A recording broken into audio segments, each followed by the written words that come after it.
Hello everyone, मैं हूं advocate Rahul Mishra और आज की वीडियो में हम लोग ये समझने की कोशिश करेंगे कि जब 498 की एफआईआर आपके विरुद्ध रजिस्टर होती है तो ऐसी कंडीशन में एक क्वेशिंग की बात अक्सर मैं करता हूं कि तुरंत क्वेशिंग में चले जाओ। अगर आपके पास प्रॉपर एविडेंसेस है 498 के साथ 377 लगी हो, 313 लगी हो, 328 लगी हो, या 323, 504, 506, 3/4 डीपी एक्ट है या कोई भी और सेक्शन लगे हुए हों और उसमें घर वालों का सबका नाम हो, आपके रिश्तेदारों का नाम हो, आपके दोस्तों का नाम हो, आपके परिवार के सदस्यों का नाम हो, आपके भाई का, आपकी भौजाई का, आपकी जो है बहन का, उसके पति का या उसके बच्चों का, सबका नाम अगर एक साथ आपकी एफआईआर में लिखा दिया गया है तो कहीं ना कहीं ये मैं कहूँगा कि झूठी एफआईआर है। क्योंकि अगर इतने सारे लोग एक महिला के साथ मेंटल फिजिकल क्रूएलिटी करेंगे तो उसके शरीर में तो कुछ बचना ही नहीं चाहिए। क्योंकि वो एलिगेशन लगाती हैं कि सास ने मारा, ननद ने मारा, देवरानी ने मारा, देवर ने मारा, जेठ ने मारा, सब ने पीटा उनको, लेकिन शरीर पर कोई चोट नहीं आई, कहीं पर कुछ नहीं आई, वो सहती रही, दबती रही। उसके बाद उन्होंने कुछ दिनों बाद जाके एफआईआर लिखा दी। भाई जहां पर डिले एफआईआर है तो डेफिनेटली झूठी एफआईआर है। इमीडिएटली अगर आपके साथ कोई घटना कारित हो रही थी, आपने तुरंत एफआईआर क्यों नहीं लिखाई?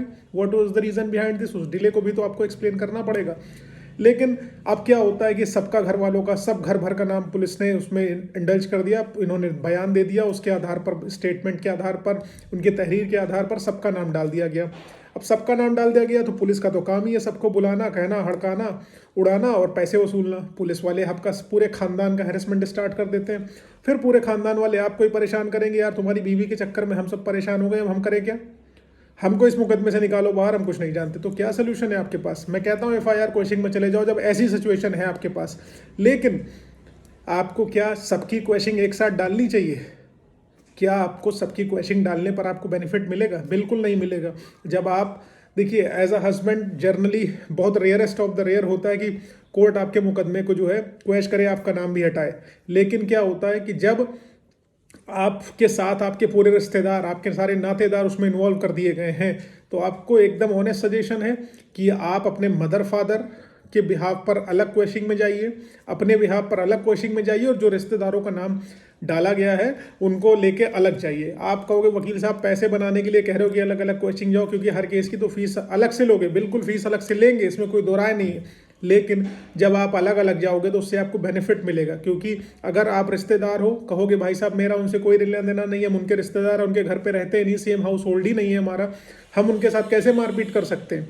उस कंडीशन में जब आप उनके दीदी जीजा हैं, आप क्वेश्चन में सेपरेटली गए, आपकी बचत हो जाएगी, आपके एफआईआर से नाम कट जाएगा।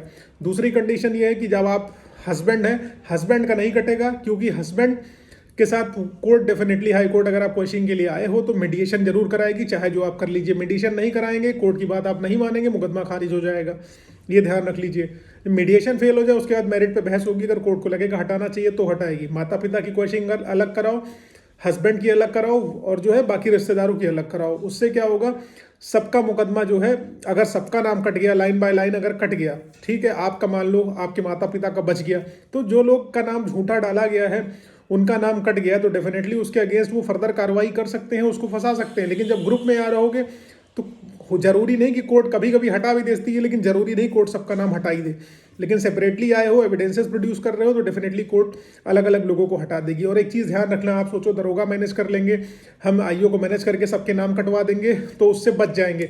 आईओ को मैनेज करके अगर आपने नाम कटवा लिया, आपको लगता है कि आप बच जाएंगे, आपके रिश्तेदार बच जाएंगे, तो ऐसा कुछ भी नहीं है। 319 में दोबारा से एक्यूज्ड का, जितने एक्यूज होंगे सबका नाम वो दोबारा से बोल देगी तो सबको मजिस्ट्रेट साहब समन कर लेंगे, सबका नाम जुड़ जाएगा। इसलिए हाई कोर्ट से नाम कटवाओगे तो ट्रायल कोर्ट में उसका नाम ऐड होने की प्रोबेबिलिटी नहीं रहेगी। क्योंकि अगर दरोगा जी नाम काट के चार्जशीट सबमिट कर देंगे, प्रोटेस्ट पिटीशन में डाल सकती है, 319 में समनिंग भी करा सकती है, आपके लिए खटिया खड़ी हो जाएगी कि पैसा भी गया और सब कुछ गया।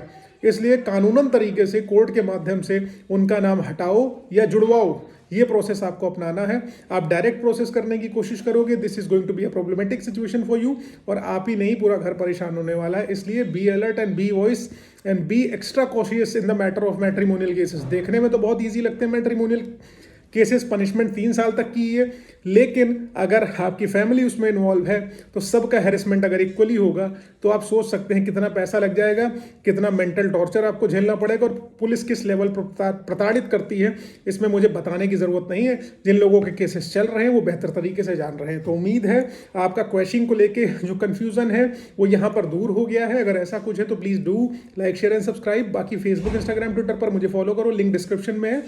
रेस्ट कोई समस्या है, डिस्क्रिप्शन में कॉन्टैक्ट डिटेल्स है, you can contact over there.